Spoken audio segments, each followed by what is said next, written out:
میرے نبی پاک صلی اللہ تعالی علیہ وسلم نے فرمایا، یہ حدیث مسلم شریف میں موجود ہے، فرمایا جنت میں وہ لوگ داخل کیے جائیں گے جن کے دل چڑیوں کی طرح نرم ہیں۔ نرم دل کے لوگ، معاف کر دینے والے، جلدی مان جانے والے۔ ایک صاحب تھے، اپنے بھائی سے ناراض ہو گئے اور انہوں نے رشتے سے انکار کر دیا۔ پہلے ان کے بیٹے کی وہیں پہ نسبت تھی، انکار کر دیا۔ تو کئی لوگوں نے ان سے کہا، میں نے بھی کہا، تو وہ کہنے لگے پیر صاحب عزت بڑی کرتا ہوں آپ کی، لیکن میں مرد ہوں، ایک دفعہ نہ کر دوں تو پھر ہاں نہیں کیا کرتا۔ تو میں نے اس صاحب سے کہا، میں نے کہا یوں نہ کر، اگر صبح قیامت تیرے بارے میں کوئی سخت فیصلہ آ جائے اور رب کو منانا ہو کسی مقام پر تو کیا کہے گا؟ بہانے بنا بنا کے ہم سخت ہو گئے، دل اتنے سخت پتھر کر لیے، میں فلاں ہوتا ہوں جی، میں نہیں دوبارہ کسی کی سنتا۔ اور خدا کے بندو، میرے نبی پاک علیہ السلام نے فرمایا، مومن تو اس طرح ہوتا ہے جس طرح اونٹ کے ناک میں نکیل ہوتی ہے، بٹھا دو تو بیٹھ گیا، اٹھ جاؤ تو اٹھ گیا۔ اور حضور نے فرمایا وہ لوگ جو بہت بد اخلاق ہیں، جھگڑالو ہیں، فسادی ہیں، سخت دل ہیں، وہ لوگ جنت میں نہیں جائیں گے۔ جو جھگڑے کرتے پھرتے ہیں، جھگڑالو لوگ ہیں۔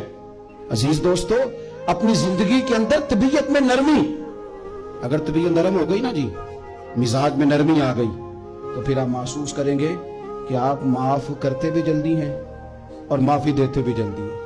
پھر آپ کے تعلقات بچیں گے، آپ کی نسبتیں بچیں گی، آپ کے بہت سارے رشتوں میں قربت آئے گی، ٹوٹیں گے نہیں۔ ایک تو دل نرم کریں، کسی شخص کے بارے میں دل میں کوئی بات ہے تو اسے معاف کریں اور معافی دیں۔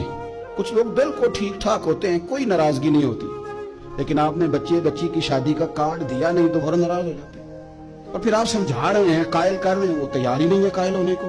سنو، اور اس حدیث کو یاد رکھنا، نبی پاک صلی اللہ تعالی علیہ وسلم نے فرمایا، جس کے پاس اس کا بھائی عذر لایا، بھائی معافی مانگنے آیا اور پھر اس نے معاف نہ کیا، اللہ کے حبیب فرماتے میرے حوض کوثر پہ نہ آئے۔ تو سخت ہو کے بیٹھ گیا، تو کہتا ہے میرے سے پہلے سنے، میں آپ کو بتاؤں اس نے میرے ساتھ کیا کیا۔ اور ٹھہر جا، اگر حساب کتاب کے بعد معافی والا اصول رکھ لیا جائے کہ پہلے حساب کتاب ہوگا، غلطیوں کا مداوع ہوگا، پھر معافی ہوگی، تو یہی حساب اگر رب کریم بندوں کے ساتھ کرے تو پھر میں اور آپ کدھر جائیں گے؟ تو اس سادی بات پہ آ جاؤ نا، تو دو جملوں میں حضور نے سمجھائی ہے، فرمایا تم رب کے بندوں کو معاف کر دو، اللہ تمہیں معاف کر دے گا۔ رمضان مبارک کے تشریف لانے سے پہلے اپنی طبیعت کے اندر ایسا ذوق لائیں، ایسی طبیعت لائیں کہ ہم نے معافی دینی بھی ہے اور معافی لینی بھی ہے۔ بعض اوقات ہم رسم ادا کرتے ہیں، شب برات سے پہلے یہ سوشل میڈیا پہ چل گیا، فلانے کو فلان کہہ دیا، اگر کوئی کبھی ہوئی نا تو معاف، ایسے تو نہیں نا معافیاں ہوتی۔ ہمیں پتہ ہوتا ہے ہم سے کون ناراض ہے، ہمیں خبر ہوتی ہے ہم نے کس کو تکلیف دی، ہمیں پتہ ہوتا ہے کس نے ہمارے لہجوں سے پریشانی پائی ہے، کون ہے جو ہماری وجہ سے اذیت کا شکار ہے، تو اس سے جا کے معافی مانگے، تو یہ چیزیں معافی کا سبب بن جائیں گی۔